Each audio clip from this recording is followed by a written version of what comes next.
الناس أجمعين مؤمن بي أو دغن وبه كسبه خالدين فيها أو أبو تدغن كونو تكرمو من بنا ليبرو جيني من بوكا كريتون بوكو من بوكا تاي غالوي كل انجيلا غالوي على كو دغن لا يخفف عنهم العذاب أقول لك جوتشي تكرمو جوتشي لارا فوكا بوكا على كو تي دوبو جوتشي نغا جناتارا ولا هم ينظرون على يتاوي رفله إلا الذين تابوا فلي مغمي كورونا كان كان من بيدويا وكلو تبدا بيغا بو حديثا كرانا كوتا كريتون بوتوني كلو اسراني مانتا فلو مغودو بعد ذلك ني بتبني كو فاي واصله كان يني كان مغوي كان مغون مالا دابلا كسرا كلون دومون دابلا كان مغا ورشني فمان دابلا على كو مغمي يوكي فإن الله غفور رحيم اكو على بي يفا جاتي بيكو بينيه نايني اياني مي takira ka taa buda turu yoro wɛrɛ la ka to ka manamana kan fɔ ala ko ati yafa ma mais ni ko ne tintin nin don ala ne tintin nin don y'a mɛn bi ni a y'a ɲɛ n bɔra la ala ko a yafa i ka jurumu bɛɛ i ka jurumu bɛɛ binna pewu n'i sɔnna bi ka tubi ka bɔ nin bɛɛ la ala ko i ka jurumu bɛɛ effacer o bɛna sɔrɔ aw cɛla n ko min ka jaw da jɔgɔ min na ten ani farini ni mɔmɔ a bɛna sɔn woro min fɛn min ka kunna yɛrɛ dit nous croyons à Dieu à ce qui nous a été révélé à ce qui a été révélé à Abraham, à Ismaël, à Isaac, à Jacob et aux tribus, à ce qui a été donné à Moïse, à Jésus, aux prophètes de la part de leur Seigneur. Nous n'avons pas de différence pour l'un d'entre eux. Nous sommes soumis à Dieu. Le culte de celui qui recherche une religion en dehors de l'islam n'est pas accepté. Cet homme sera dans la vie future au nombre de ceux qui ont tout perdu. Comment Dieu dirigera-t-il ceux qui sont devenus incrédules après avoir été croyants, après avoir été témoins de la véracité du prophète et des preuves irréfutables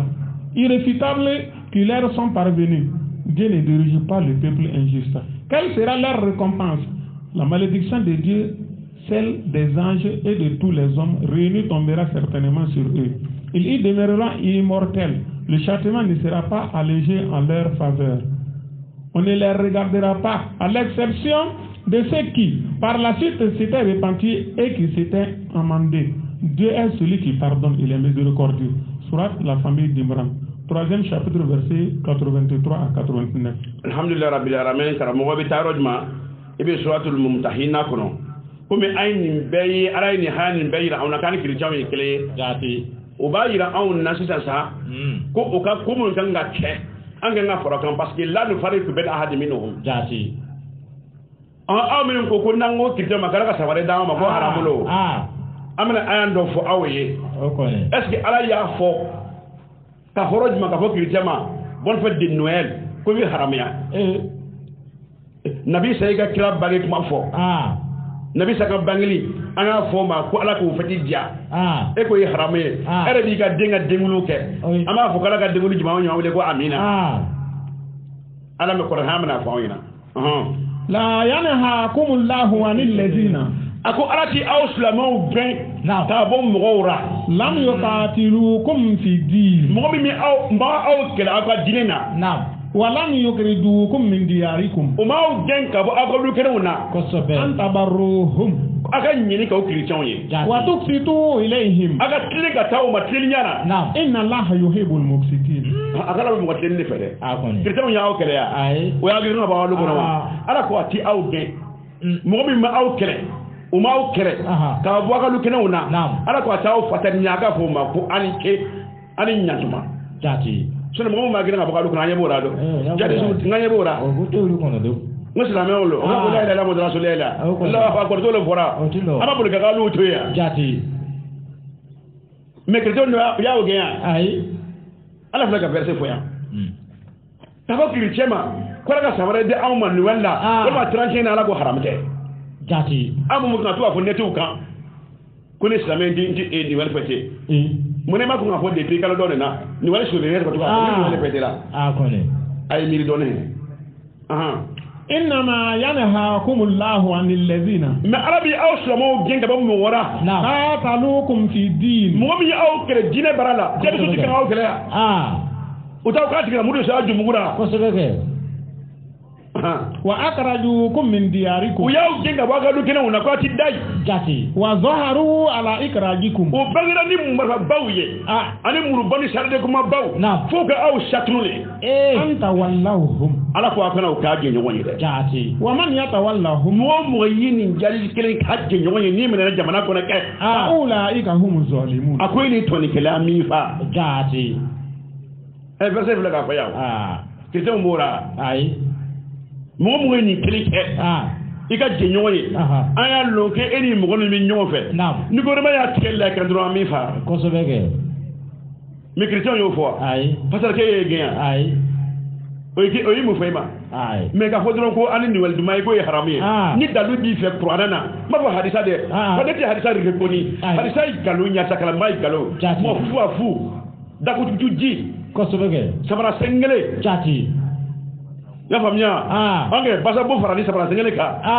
hali sabara kura kura n'i y'a san miliyɔn kelen ne sigilen dɔɔnin tununa kelen tɛ foyi ɲɛ a tigi wele samara tugu don mɔgɔ min bɛ hadisa kala ye o de n ko kuran na ni dalu b'i fɛ ko a man ka kɛ na a bɛ kɔrɔna kɔnɔ jati a tɛ yen kɔrɔna le jigira ale nana hadisa ma na o sɛbɛnna le an bɛɛ bɛ se ka hadisa sɛbɛn kosɛbɛ kɛ Dieu ne vous interdit pas d'être bon et équitable envers ceux qui ne vous ont pas combattu à cause de votre foi et qui ne vous ont pas expulsé de vos maisons. Dieu aime ceux qui sont équitables. Dieu vous interdit seulement de prendre pour patron ceux qui vous combattent à cause de votre foi, ceux qui vous expulsent de vos maisons et ceux qui participent à votre expulsion. Ceux qui les prennent pour patron, voilà ceux qui sont injustes. Sourate l'Hébreu, chapitre 60, verset 8 à 9. Attendez, Alléluia. Chrétien y'a gagné. Aïe. Ani sanuma, ani tanten duma, ani niwal duma, ani y'a fɔ piyan. San wɛrɛ 31 ala k'o yira aw na. Amen. Min fɔ a ti fɔ ka 31 ye ko haramu na ala kana yira na. Ala k'o fa fa. Jaati o ka fa fa. E bɛ kɔrɔna ka sɔrɔ an dernier ta. Yɔrɔ min a fɔra ko muso ko chrétien muso dagara anw ye. Dɔ ka don kɔrɔna kɔnɔ. O kuma di ma nin. Suratul Maida o y'an ka kɔrɔna sɔrɔ laban ye. Jaati. A y'a naani.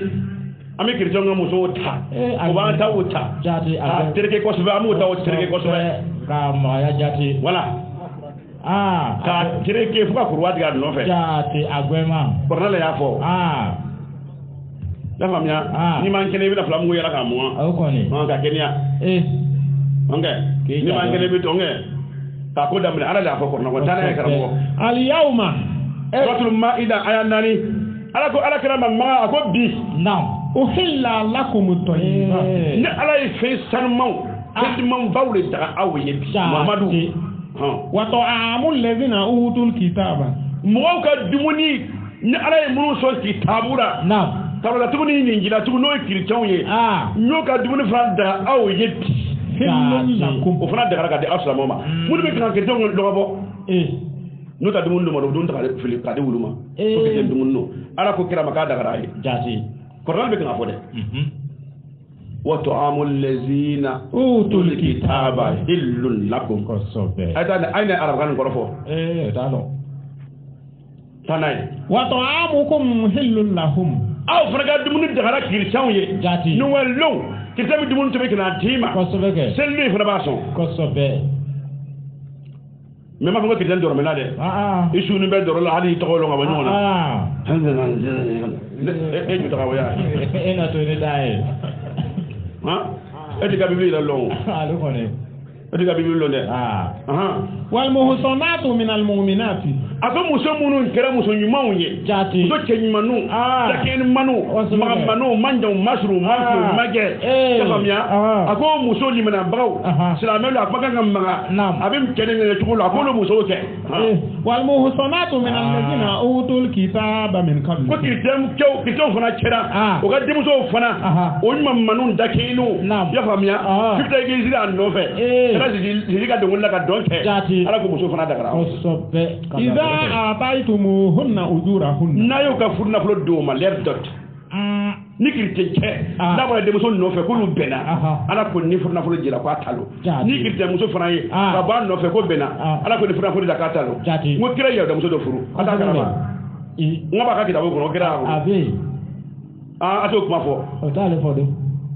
donc a ka kira le man ɲi kɛ a b'a ka kitabu kɔnɔ ko kira ye yahuda muso furu jaati abi aka kitabu kono amu fara kala nando muhammad rasulullah aba kono do kira yahuda muso mun fura to be do donc ne ako sa ko may donc kira le to mayo atiko rade Allah halaka to numbu mo ngalan nu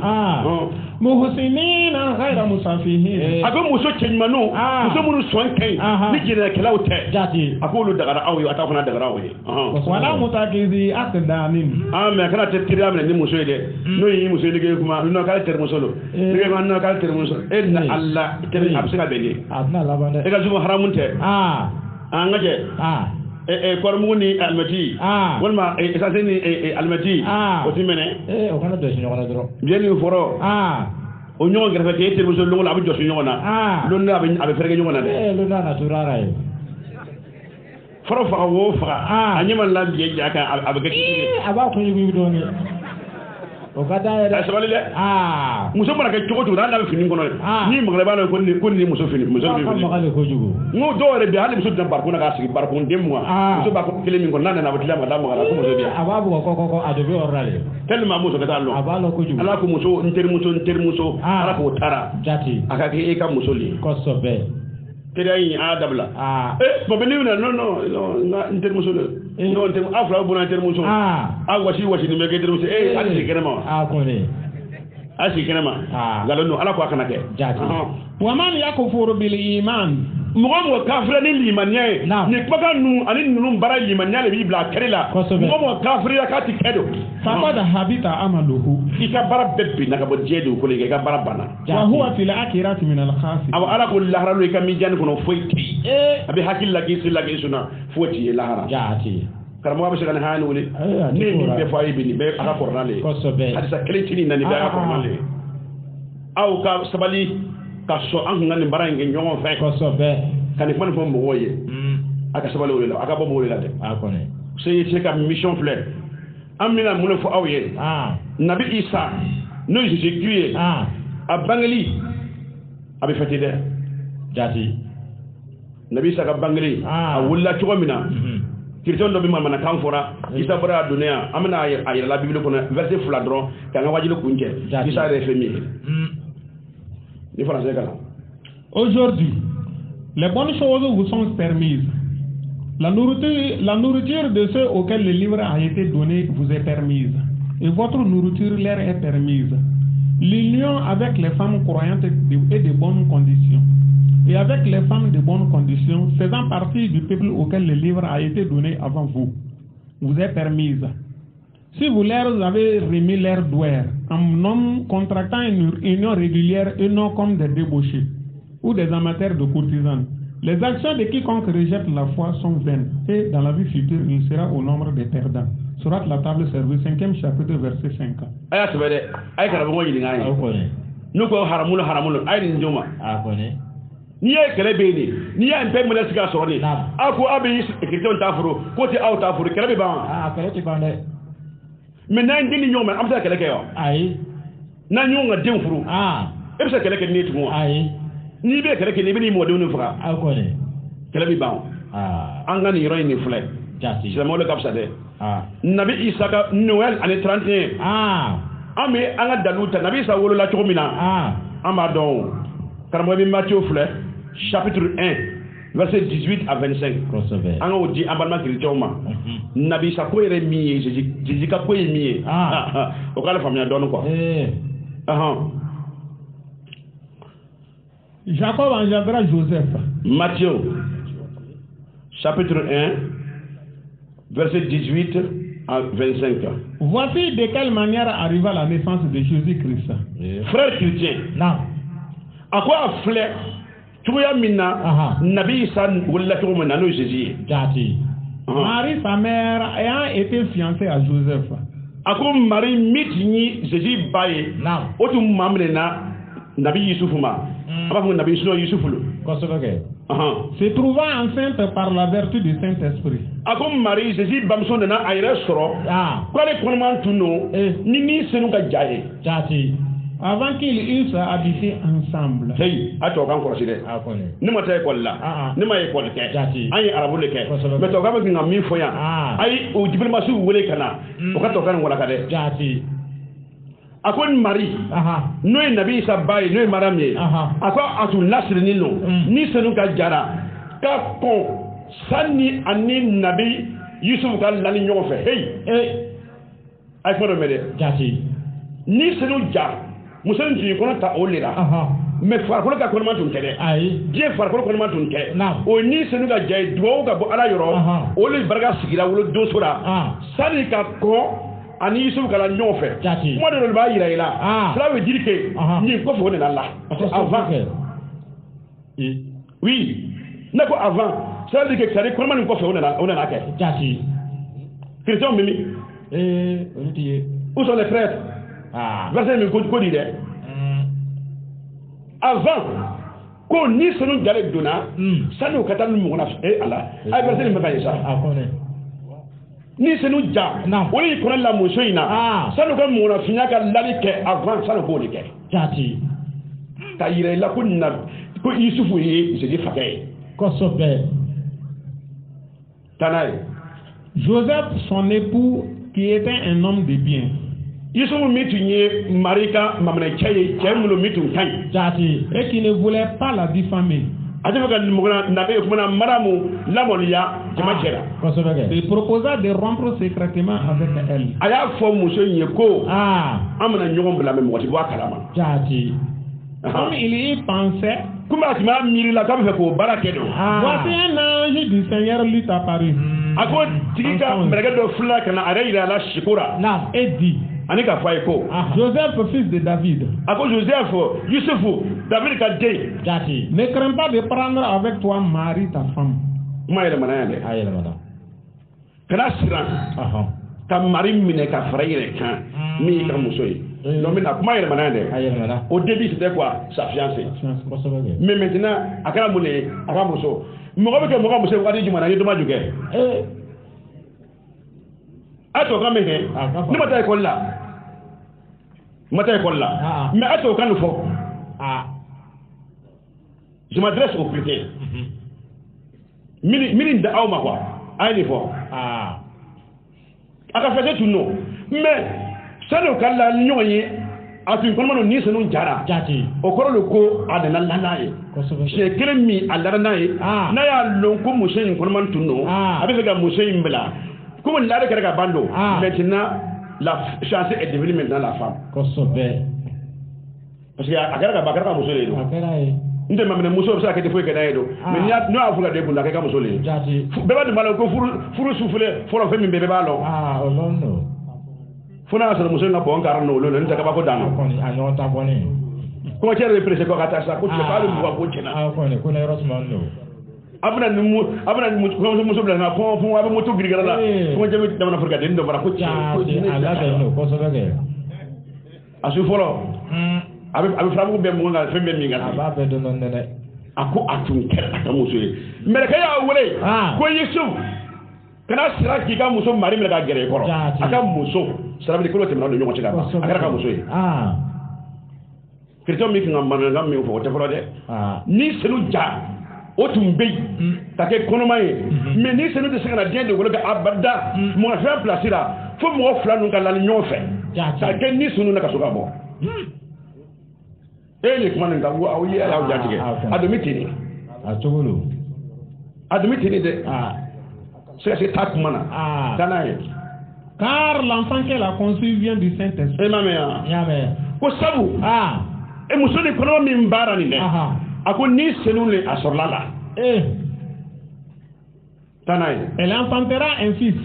a ko muso in na denkɛ dɔ wolo. Et tu lui donneras le nom de Jésus. a ko e yɛrɛ n'a tɔgɔ wele ko Jésus. C'est lui qui sauvera son peuple de ses péchés. a ko o nabi sali na a ka jamanadenw kisi ka bɔ jurumu kɛtaw la. or tɛ ma sɔrɔ sani mɛrɛ ka min fɔ na Yusufu ye a bɛ fɔra mari ye ka ban ko mari na den dɔ wolo mais a na den tɔgɔ wolo ko Emmanuel o fɔra mari ye parce que Yusufu t'o kalama mais a na fɔ Yusufu ye ko na den tɔgɔ wolo ko Jésus dɔ fana k'a bɛ o kuma fɔ a ka wajulu dɔ la k'a tɛ bibili fan si la ko Jésus tɔgɔ la ko Jésus k'a tɛ bibili kɔnɔ oui a fana y'o fɔ k'a tɛ yɔrɔ si parce que a bɛ yɔrɔ a ka ca fo saba taa n'a ye Tout cela arriva ako nin bɛɛ kɛra nin cogo in na afin que s'accomplisse ce que le Seigneur avait annoncé par le prophète. komi ko ka dafa komi cogo min na ala tun y'a fɔ cogo min na prophète ye Esaïe tun y'a kuma fɔ. Voici la vierge sera enceinte. ako a filɛ muso min ti cɛ ko lɔn a na kɔnɔ ta. Elle enfantera un fils. ani a na denkɛ wolo. Et on lui donnera le nom d'Emmanuel. o n'a tɔgɔ wolo ko Emmanuel i m'a ye. o fɔra ka kɔrɔ prophète Esaïe kɔnɔna na. i bɛ Esaïe 7 filɛ. Esaïe 7 verset 14 i b'a sɔrɔ yen. arabukan na Ishiyai alasaw rabiu rakim 18 i b'a sɔrɔ yen. Attends, quand Ésaïe chapitre 7, verset 14, il va se réveiller. On te fera encore d'eau. Emmanuel. Ce qui signifie Dieu avec nous. Emmanuel Korolo. Emmanuel est hébreu, arabe, français. Korolo, pour hébreu, pour arabe, il y a un million en fait. Emmanuel, hébreu, Allah est un million en fait. À quoi le côté français, t'es Christian Gahagel de Nyorena. Jésus a un père. Au wolo lui, j'ai vu la wolo lomina. En manouson dia ko fêté. Kosobe.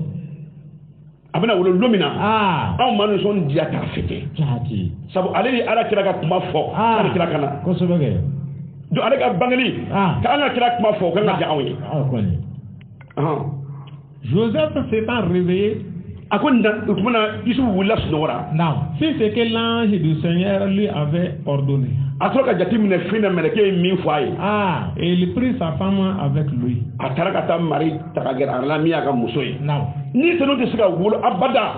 L'Esprit Saint.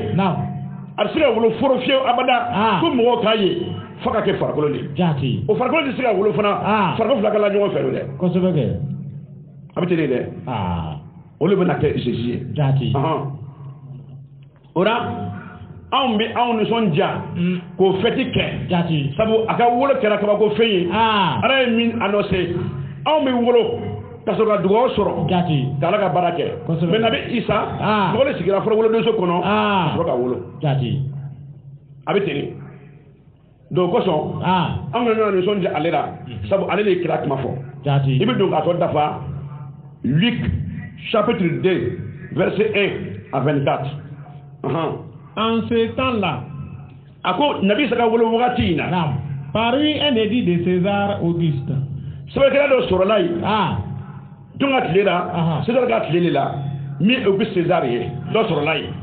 Ordonnant un recensement de toute la terre.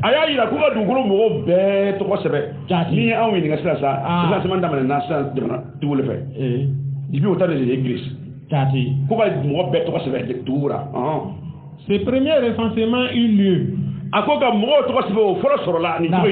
pendant que Quirini était gouverneur de Syrie.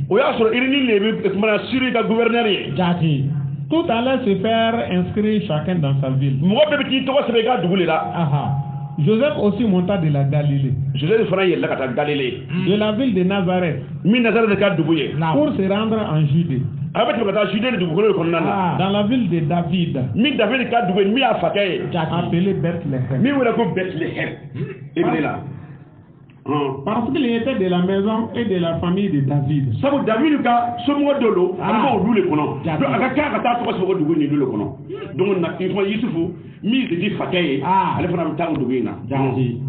Afin de se faire inscrire avec Marie, sa fiancée.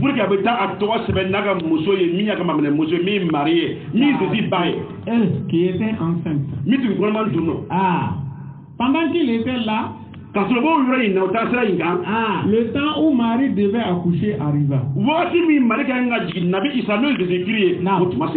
Et elle enfanta son fils premier-né. Elle l'émaillota. Et le coucha dans une crèche.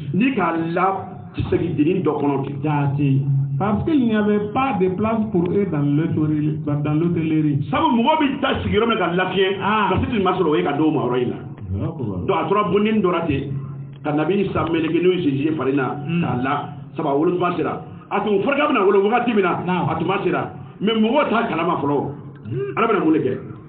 Il y avait dans cette même contrée des bergers qui passaient dans les champs ako do bu tebna mi saka de la bu tebna foro kon nana les veilles de la nuit pour garder leur troupeau. olu bi signi ñena su fe ka sarawu le korosi Et voici un ange du Seigneur leur apparut.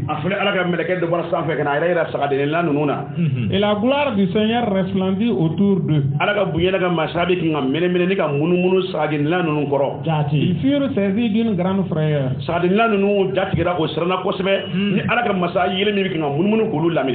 Mais l'ange leur dit: ne craignez point, car je vous annonce une bonne nouvelle.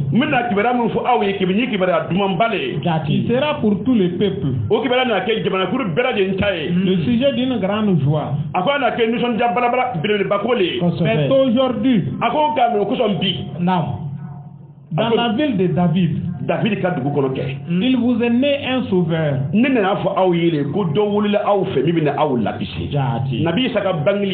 Ala ye meleke bela kana fo sara deni lawe ko do wulila aw fe ay ta laje mi bena aw kisi qui est le Christ mi bi ko Christ ko saraka fi mi bena ke saraka ye aw la kisi o le fora de le Seigneur mi wulila ko matigi aw fe meleke na fo oye et voici à quel signe vous le reconnaîtrez. Mais kasika deni longa bo dieni tawra abina lonni korosli jumaye au fleur. Vous trouverez un enfant émailloté et couché dans une crèche. Et soudain il se joignait à l'ange. Une multitude de l'armée céleste. Louant Dieu et disant: gloire à Dieu dans les lieux très hauts. Gloire à Dieu dans les lieux très hauts.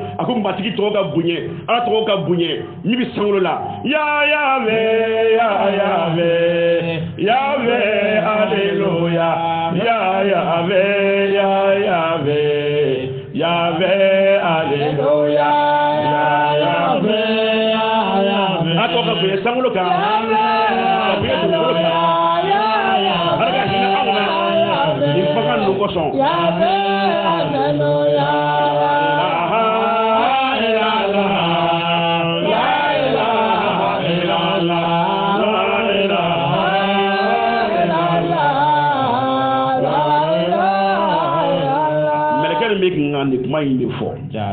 Sabu Nabi Isa wulula Nabi Isa bangira melekore be kan alaka masaya fo alaka bunye fo mais ni Nabi Isa bangelo nyugo mun naka se na ko haramulo kama ngakedo melekore do nyi afedi ke fuga ala mangutu Adam fo ala et paix sur la terre parmi les hommes qui l'a créé ako ubu melekore ko ala deli ko alaka hine anaka here anaka lafara ke du ko ka mo chera ko ay mo da Nabi Isa wululi ko son lorsque les anges les eurent quittés pour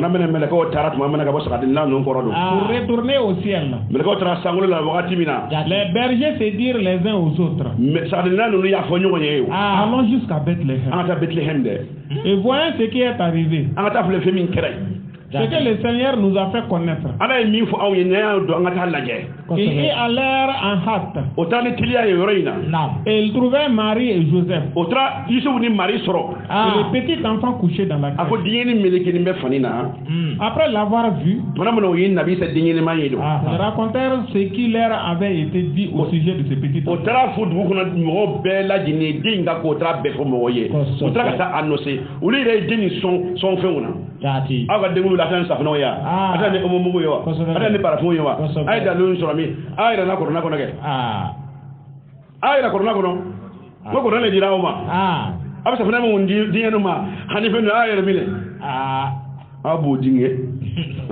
Tous ceux qui les entendirent furent dans l'étonnement de ce que leur disaient les bergers. Marie gardait toutes ces choses. Il les repassait dans son cœur. Et les bergers s'en retournèrent, glorifiant et louant Dieu.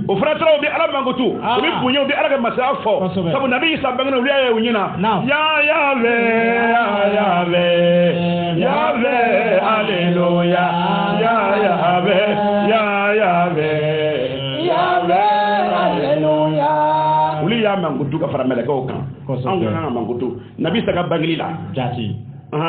pour tout ce qu'il avait entendu et vu. Et qui était conforme à ce qui leur avait été annoncé. Le 8e jour, auquel l'enfant devait être circoncis, étant arrivé, on lui donna le nom. Nabi sa wololo mereka yi dongli la no enwale atle shegina mita be 30 ma ko sobe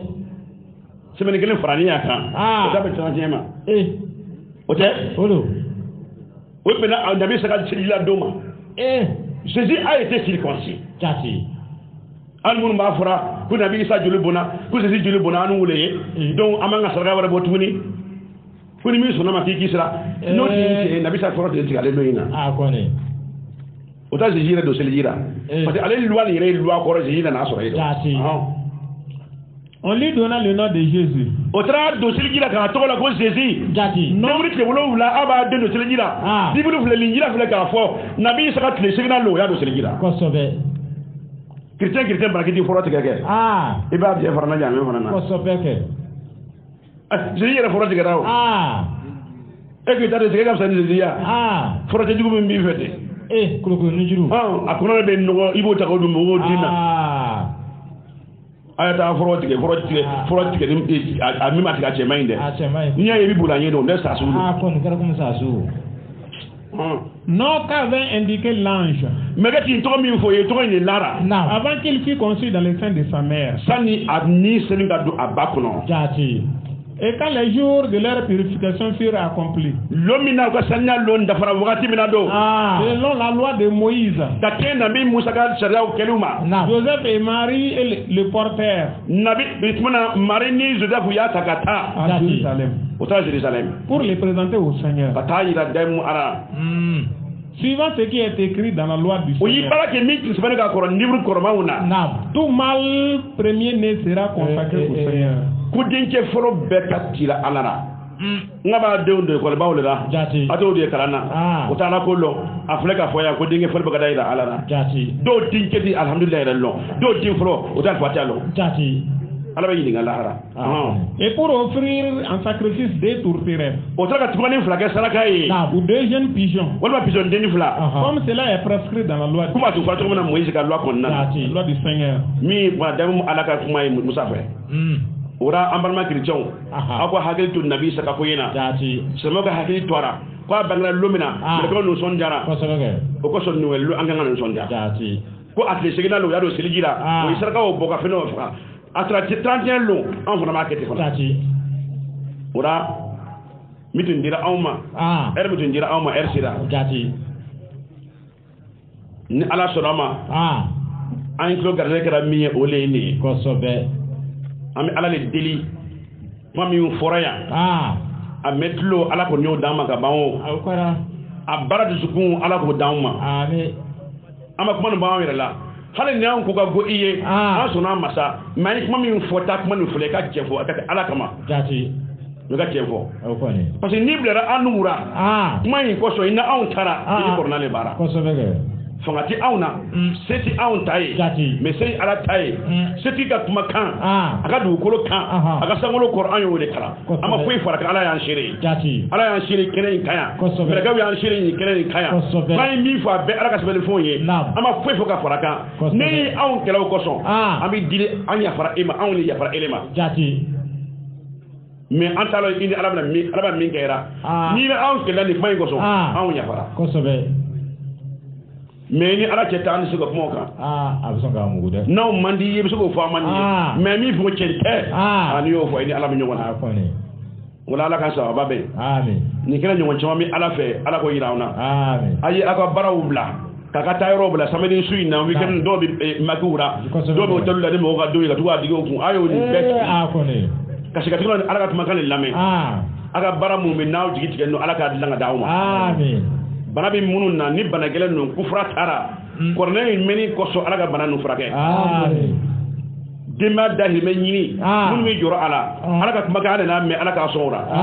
mun mi jawo ke jago dale logo dale ala ko kawe mun bi loni ni ala ka lono de amin burkina an ka jamana ala ka nyesuma amin ala ka nyesuma ala ka ben kelema islamiya ala ka jigi dine ala ka do faraka kalimana di awma ami duwa ka an ka nyemo baye no an ka sheku ala ka mesira aw nyefe ala ka mesira aw nyefe ta aw yere mega tuwa ko kuma na mi dira ma mana do flo kuma di question ke bawo kuna question jabi masha Allah ni ko to ko boro maimuna ayi folu kan le la sibela jenima wazul kala lo fo ko so kale nu son ka di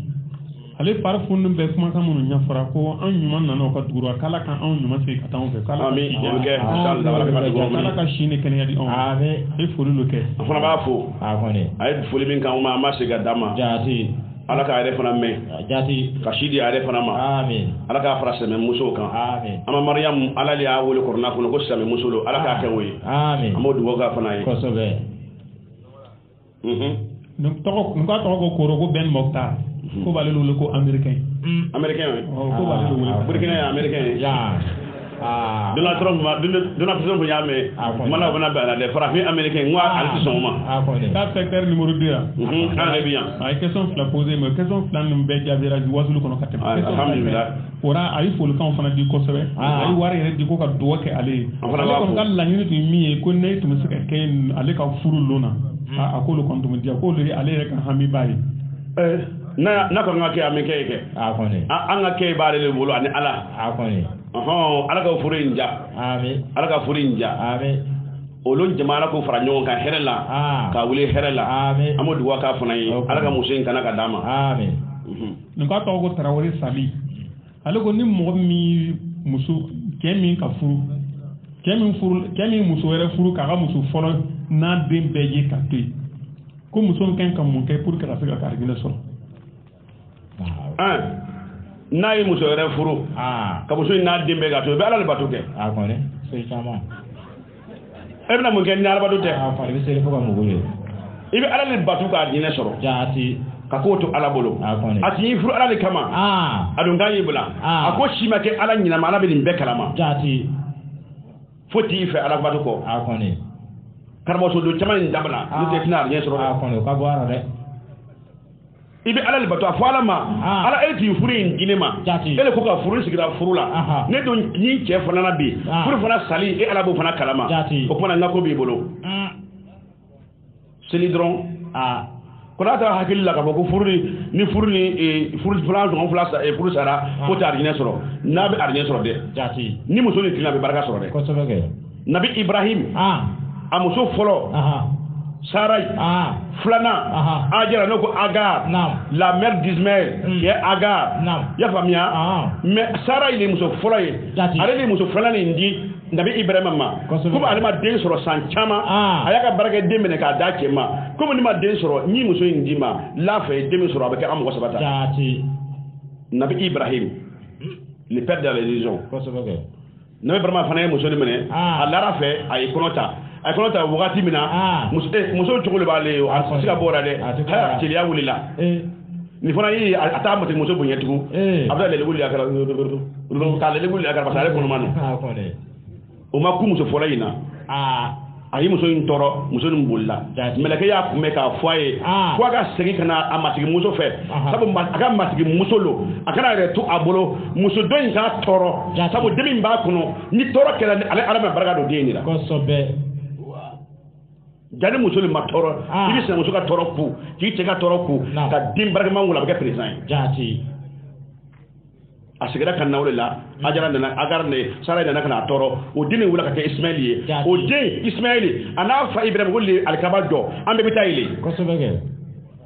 ni furusa tun bɛ se ka kɛ ko muso tɛ barika sɔrɔ Ismaël tɛ barika sɔrɔ don mais muso in y'a jogo de ɲɛ furu sanni kɔfɛ mais a y'a jogo ɲɛ mais n'anw ta furu sara dɔrɔn karamɔgɔso bɛ don kolonitigiw bɛ tɔrɔkocilaw bɛ wodokolobaw bɛ jifilaw bɛ kɔnɔ ni wolobaw bɛ a bɛɛ bɛ bila ɲɔgɔn na bɛɛ bɛ jinɛtigiw bɛ yen ko fo ka karamɔgɔ cɛ in minɛ mana muso kana ale kɛ i ka ko di ala ma seli k'a fɔ ala ye n'i y'a o kɛ ni ala sɔnna ma i bɛ arijinɛ sɔrɔ n'i y'o kɛ ala b'i wasa ala k'i wasa ni ko a tɔgɔ ko Same Yusuf a bɛ secteur numéro 2 la a ko a bɛ dugawu fana yaalala ale ka baarada bɛ se ka ɲɛtaga sɔrɔ cogo min na mais a ye question kelen posé ko nyalon seli bandi ko mo be se ka sura wore kala mem dana tayara wa ay ni seli bana ga ban seli bana o seli bana ke ni seli bana ga ban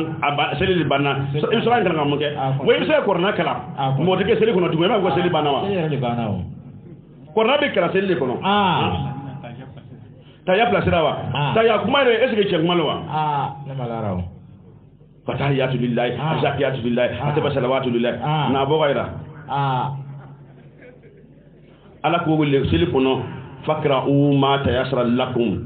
min alquran jati qur'ana fimbe qur'ana kono seli kono e bolo ke jati seli ala tay qur'ana ala tay do seli kono manga fe ho seli kono mi ala tay ko sobe hal ka briki igiri mile subhana rabbil ala abe qur'ana kono ati qur'ana biya ne kana ngodo me biya baro no arabo kana mo fara kana mo biya kana ira ati o tala tayo akone atayawo aruhu asujuru ni ta fefina afodro la ilaha illa anta subhanaka inni kuntu minaz zalimin jati korna ole korna ide akone abana nabi yunusa lumna diga ya kunu katala jiduguma a jigi tigada borote a wula kalo jige kono asilila ay mun fo sele kono la ilaha illa anta subhanaka inni kuntu minaz zalimin de wula bi dafa loro mina diga kono ya jigi trabo ka kono allahu akbar ole korna hayo ngai sella ko wala sele kono ole ya kishi jafama jati do sele kono tahiyya plasira o ni sigira fo ni ta do kuro ol fo la ilaha illa anta subhanaka inni kuntu minaz zalimin ala tibi fo te fi ala kelempe sana bi ala wata la kelempe ne ka jonya wa yijurmu to yijurmu de jati sele kono le de to subhana bi ala subhana bi ana ina korna kono ga abi rojma ko ti dimana wolo akumu kama ngata labika la sharika laka innal hamda wa ni'mata laka mulku wa netini fo mo je galono darao ken ding kila ko na kono teo antram medine ate hege da falu na medine ay haramta kama ko shimma kar kono otran ni kero farma ke ko kuma alo karanno tawtu ala kala ko kala mo ba ala muna ko ngoyame ababe magani medine chay karla kilo keme nane ni bi konon ton e ko ngada me bi medine ga dogata amadu mun nge abata do o de ma ko mo fedo no ta singa karo ni ga tafe nya wala ko pasiyo ko mo jogo nya wara la kala mo ko innal hamda wa ni'mata la sharika laka defo ba fara ko karja ta to kamisa kilingili to kamisa ko mo boraw ko mo me de galon no sharate abdabla galono ne be ngasi faru wuri ani la ilaha illa kone ne ko ngol wuri ga ko sila ne yo ba kama ga ko sila jati do ulna de ko boda wala bisiki do maro da de ko wo bi nyal bala ko bara galono subhana rabbil azim subhanakum la ilaha illa anta subhanaka inni kuntu minaz zalimin kornalo jati sele ka ngake no kornale man ko le ni halis ga tayara bolike ashhadu an la ilaha illa ibolkara nuni mo sabe kelim ka to ko banawo abdoulaye banawo dawda ni banawo abu o mo saban na do rete o ma question poser ko do lo jalala ulu ka village ko nana ko wardi keme sabati ko ka do ka ulu ka village ko no lu ska giga so to man tabulu inshallah ne ala so ba ngadu obe nan la karam go be una do ke do ke ba go be arula note anu yele ko nte an yi dem so ni wayulu kella ni to ko kan ga to Traoré Aruna secteur numéro 2 akwai ce chrétien kan ka yelema ka ke Sulaiman na bu faka musu furu Sulaiman musu furu na ke lo ha kon bana sasa bana berao abi to ka chrétien kurwa ba kana kasana musu furu sa musu suna ka furu ga joge ka ko ma ka den wuro ka den ko la ko na la fo sasa ko so bege na sona mabata abata wasaka tubio na tibira muso kama atlimana ke jati faka ala long kasoka tubile ko so bege muso furire muso yugeni tubire nyonga salaka trakire ne teo ala bi limbera teo do ba do njugera ke ma ayo to long o ta long ko tanda ndati ni de na ko kirteno do ba njugera ata église ata misrila ati ko re long siga binna ndiga mga ka shorara ti di ka pina je diga ka bidara ati utara fardo ka kende de na so na mga bagata ko to ko Traoré Zakaria secteur numéro 2 Zakar Traoré Zakaria secteur numéro 2 ako koloshi min n'a sɔrɔ kalo décembre walima lolo décembre k'a bɛ se ka zikiri kɛ wa ayi ali misiri décembre koloshi na bɛ zikiri kɛ koloshi fɛn dɔ le o ko ni wurudi min kɛ n k'a dalɔn n tɛ dɔwɛrɛ tɛ o hali ni nin t'i fɛ i bɛ bɛrɛ cɛ ka na bɛrɛ to n'i kuma kelen fɔ i bɛrɛ kelen ta ka bila ni kile b'a continuer nin da nin kɛ mais comme olu b'an tɔɔrɔ ko sa kɛra nin ye o n tɛ dɔwɛrɛ tɛ o bo dɔrɔn tɛ se ka kɛ kɔlɔsi n t'a bɛɛ Bokuru Musa mun ale kɔlɔsi n tɛ dɔwɛrɛ tɛ kɔlɔsi ye ko ba tɛ o ko ba tɛ n ka wurudi da la dɔrɔn o lo a banna ni président ka kumakan ye min Sidibe Umaru a ko a bɛ foli di kosɛbɛ CCJT membre bɛɛ lajɛlen ma kɛrɛkɛrɛ ɲama k'a bɛ foli di ɲama ma an ka baara ma min ye El Hadji Hema Ouattara alhamdulillah foli bɛ s'a ma o ɲɛna kosɛbɛ ladilikan min n'a sɔrɔla olu fɛ yan dedugu kɔnɔna na k'a bonyana o ma k'a diyara o ye question kelen bɛ a fɛ a b'a kamana ganna k'a bɛ fɛ k'a ɲɛfɔ dedugukanw ye bi su na o ko seliji yɛrɛ bɛ ta cogo di ko est ce que mɔgɔ kan ka ji don siɲɛ 3 i dara i nun na ani i tulo la wa donc k'a bɛ foli di bɛɛ lajɛlen ma k'aw yɛrɛ y'a fɔ dedugukan fo k'a fɔ aw ye donc aw bɛ se la mais n'a seliji ta quoi ya ayyuhal ladhina amanu dedugukan ko k'a fɔ aw ye a y'a mɛn an ka kumakan tɛ an falo mais kuranɛkolo de ye nin ye ala ko Muhamadu ma k'a fɔ mɔgɔw ye aw minnu k'aw dara ala la da kuntum ila salat ko tumana min na n'a bɛna wuli ka taa seli wagati min i y'a fɔ ko heure sera seli heure sera i y'a fɔ k'i bɛ fɛ ka wuli i b'o yɔrɔ la ŋaniya nana est ce que a b'a faamu dɔw ko n'i bɛna seli tɛ k'i ka ŋaniya seli ko n'i y'a to k'a sɔrɔ ni k'a kɛ kuma bɛ kitabu kɔnɔ kɔrɔna yɛrɛ n'i y'a to fo ka ban iza minnu b'a na sariya ko tumana min na i y'a miiri k'i bɛ seli dɔ ŋaniya nana o kɔni ni y'a to kuma banna ye a ka lisa fɛn minnu binna nin zara a fi caman nin jɛ yira bɛn pewu a bɛɛ pewu ko tuma ne bɛ fɛ ka taa seli wagati min na don fasilu wujuhakum kɔrɔna le nin ye dɛ n ti hadisa ye fiyewu n ti Bukhariw ye jati n ti Malikiya ye n ti foyi ye ko a y'aw ɲɛ ko wa aydiyakum ila almarafiq a ye aw tigɛ ko ka dan yan jati wa amsahu bi ru'usikum a ko a y'a kun masa wa arjulakum ila ka'abain a y'aw sen ko ka taa senkuru la kɔrɔnakolo le nin ye dɛ kosɛbɛ kɛ ni kɔrɔna le nin ti kitabu ye dɛ i ji de ye nun na o a do ye tulo la o a do ye ɲɛ na o a tɛ kɔrɔna kɔnɔ kɔrɔna le farida ye kosɛbɛ kɛ ni farida tɛ ala bɛ ɲininka o le la inna alladhi farada alayka alquran la raddaka ila almi'at a bɛ tɛrɛ dɛ kɔrɔna le farida ye Mamadu ma o lahiri bɛ se ka taa ala ma dɛ kitabu tɔ ninnu ye sunaw le n'i ɲinɛna farida kelen kɔ i bɛ ɲininka o la mais n'i ɲinɛna sunaw kɔ i tɛ ɲininka o la donc a y'a ji don a nun na siɲɛ 3 a y'a ji don a tulo la siɲɛ 3 ala ma nin si fɔ kɔrɔna an ye min fɔ an bɛ kɔrɔna le ma dɛ an tɛ kuma na hadisa kan dɛ karamɔgɔ foyi ka kuma de se k'an bɔ kɔrɔna nin kan dɛ kɔrɔna kolo min fɔ an bɛ kuma o de kan n'a jɛra i k'a minɛ n'a jɛra i kana minɛ n'i bɛ kɛlɛ kɛ i b'a kɛlɛ kelen de ye sabu n'aw taara n'i nana an ka so k'i bɛna an ka fɛn dɔ de ta sisan i bɛna an nɔ fana an mɔgɔ baso ye n tɛ kɔrɔna an t'o kɛlɛ kɛ o y'a ka kɛlɛ de ye donc kɔrɔna bɛ min fɔra ko n'a bɛ na seli k'a y'aw ɲɛ ko a ma siɲɛ da fɔra k'a y'aw tigɛ k'u ka dan yan a ma da fɔra k'a y'a kun masa k'a y'a sen ka da senkuru la k'a ta seli nse kɔrɔ siɲɛ 3 ni ji de nun na ji de tulo la siɲɛ 3 a tɛ yen dɛ n'a bɛ kɔrɔna kɔnɔ n'a fɔ kitabu dɛ n'a bɛ kɔrɔna kɔnɔ e n'a yira n'a bɛ kɔrɔna kɔnɔ dɔ k'a yira kitabu ninnu nkalon de ye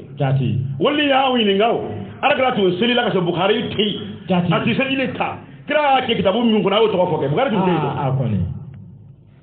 Bukhari tun tɛ yen a ko Bukhari de segi fɔ mais kira don tun y'a kɛ ka fɛ Bukhari tɛ yen kira y'a kɛ kitabu mun na ani aya mun na a nana ale ye ni ma n'ale bɛ dalu ti fɛ ka kuma ni ne ye dɛ dedugukanw a ye kɔrɔna kuma ta n'a sera lahara a y'a fɔ ala ye min ye kɔrɔna kɔnɔ an ye o de kɛ o kuma ka nɔgɔ fɛn bɛɛ ye dɛ ka taa fɔ ala ye k'ale ye min ye kitabu kɔnɔ a y'o kɛ kɔrɔna t'a don ko ala kira ye hadisa fɔ kira ma hadisa fɔ yɔrɔ ti dɛ ala kira la kira ye kɔrɔna kɔnɔ law tatawwala alaina ba'da al-aqawili la akhadna minhu bil yamin suma la ka taa na min fo wati muhammadu ni la gara fo mo ko kala ka kulu ye ka kai ni yo do fo yirla wallahi ni arabi mi ngado mi ni muluma mi ka fata ka boyira jati kila boye kana kana ya sabo to fo fiu kuma yantiku anil hawa in huwa ila wahyi yuha akbar ako huwa fana ko no ko fana hadisa le eti fo lo mo fengele lo jati mo fara do in huwa ko la kelimi eti ako in huwa male ay sabali de ati ko na fana lo ora do se li tato i nyako ya famia ana yo lo fo itika ko ka danya ko le mi fo jati ikum masaha isengo jati ni be bolo mo mo fege ani bolo tigale bela juma ko aw ko nos ala bi wa siesa wa ngo ko do le bara mura yo ma duwa tigira sona sha ko no seli ta to le ni mi be korna ko no ko ni na ala sorama sorano fo o nyina. Oh les croyants, lorsque vous vous levez pour la prière, lavez vos visages, les mains jusqu'au coude, passez les mains mouillées sur la tête et les pieds jusqu'aux chevilles. Surat la table servie, 5e chapitre, verset 6. Alhamdulillah. Question banake. Question munu be en rola abna gere a mamrula wati min dira on ma wati min sira fo bakele. Ora question ni kara abna gere a mamrula na mamin famia ab gere o na to nya fo yana ko sabake. Oh na sa am sa tane fana. Na sa am sa ke kasi fana ga dawma. O sa ke fana. Ka ke kasi tie ga bla ga dawma o sa ke. O wala mi jima bela jeni fo ani che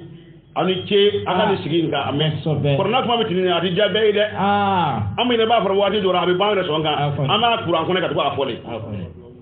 ay lo abi dugo mene dugo ta nda sa mena ay lo ka dugo mene la so ka yele ke ala ka am be sa ma ni jambe ala fa ala ko yila awna ala ka no ko nyona ala ka sabale di am bela jeni kau kalau ka dugo mene akona ta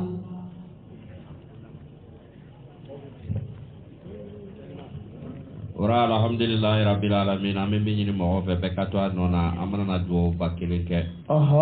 ni tara afone ko ora fada jadi ni nyengana le gwar bila nyengana kena kabu nyengana ke ka sigi kana kana ta rosi ora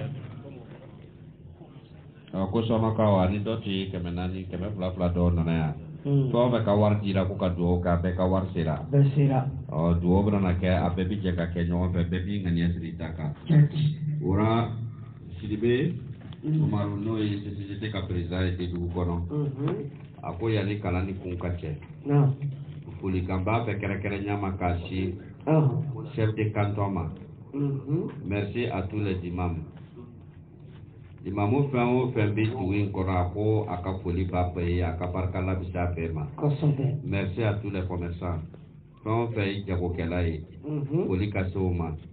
merci à tous les transporteurs minnu yɛrɛ fana bɛ yan ko a ka foli bɛ se o ma fɛn fɛn y'a bolo don fɛn fɛn sera ka min kɛ dɛmɛ na zango ni kalan in labɛn ko ɲɛna cogo min na a ka se ka kɛ hɛrɛ la k'a ban hɛrɛ la ko foli bɛ d'a bɛɛ ma. Ako merci aux femmes de Dédougou ka muso minnu fana sera k'o bolo don ka se ka min kɛ ko ala k'a barika di a denw ma n'o tɛ aw ta barika tɛ dɛ an mana barika sɔrɔ a ka to den de la n'o muso mana barika sɔrɔ n'a den fakora kɔni a kɛra kun yɛlɛma ye dɛ ala k'a denw barika merci aux organisateurs mɔgɔ minnu ye organisation kɛ kɛnɛ in labɛnna cogo min an bɛɛ yɛrɛ ɲɛ b'a la cogo min na ko foli bɛ d'o bɛɛ ma. Et à tous les villages environnants. Duguse o duguse bi lamini na ya. Na mɔgɔ dɔ bi sɔrɔ kɛnɛ kan yan. Ko foli ka di a bɛɛ ma. Aux forces de défense et de sécurité qui veillent chaque fois sur nous. An ka golotigiw, an ka fanitigiw, an ka marifatigiw, sabaraba donbagaw. Donc an b'o ko foli ka di olu ma olu mun bi si su ani tile n'a kɔni fɔra ko anw ka lakanda ko ka ban dɔrɔn olu de bi ye a ko foli ka di olu fana ma an natɔ o yɛrɛ bi kɛnɛ kan yan tant que n'a ma wuli fana o tɛna taa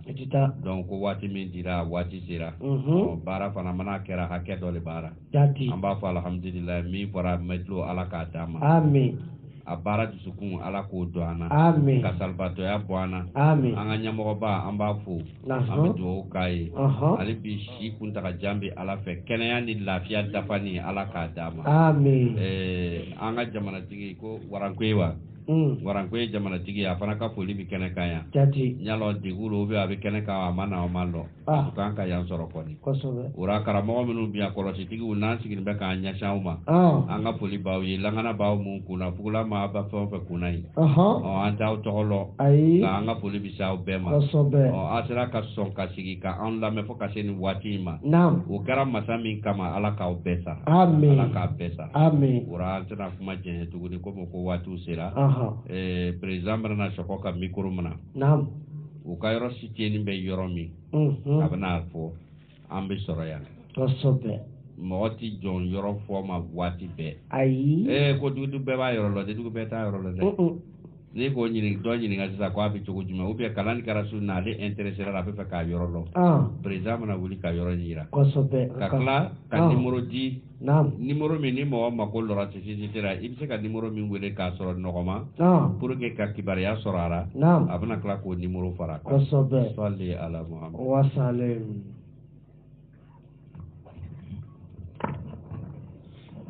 alhamdulillah rabbil alamin am karamo nufo to sobe ko wali man lo ko ni ke nam anu so diara ko sobe jama min be bora ambo be fo komi fori nu kɛra awa komi an ka baro yɛrɛ yi fori kan fɔ kuma min bɔra bobo kan na chef de canton yi yɔrɔ min di an ma a ye nin ye face à face ni Kameg ne tɛmɛna kaburutura dɔɔni o yɔrɔ lo a y'a di an ma yɔrɔ ma di anu ma dɛ a dira dedugu bɛɛ de ma ora an fana y'a plan kɛ a misiri kan ka jɔ jɔn lo bɛna lɔ an n'u silamɛw lo bɛna lɔ an y'a devis kɛ an y'a plan kɛ a plan b'an bolo yan misiri ni a ka jɔ ka taa ban ni 1,15 millions ora dedugukaw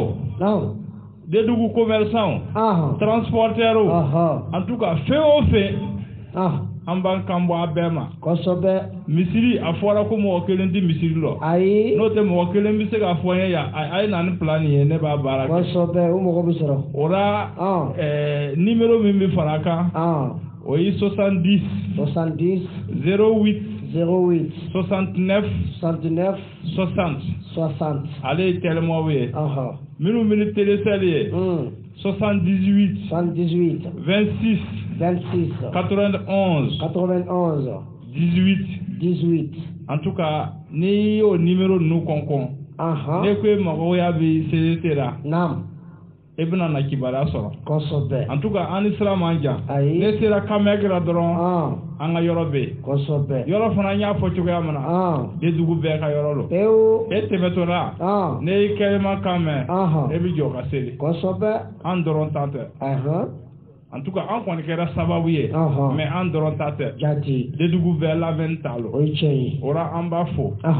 ala ka a ɲuman sigi so an nana min mɛn komi an ka karamɔgɔ y'a fɔ cogoya min na an ka taa baara kɛ n'a ye an ka ɲɔgɔn minɛ ko n'an kɛra kelen en tout cas ko y'a fɔ cogoya min na o ka wajibi kɔnɔ an bɛ sabati o de la an bɛ taa sini sɔrɔ ale de la sinon ko ne ko a tɛ tan a ko tan a tɛ foyi ɲɛ donc o la komi wagatiw jɛnyɛna fori de bɛ di hali bere an nisɔn diyara kojugu donc assalamu alaikum wa alaikum salam wa rahmatullah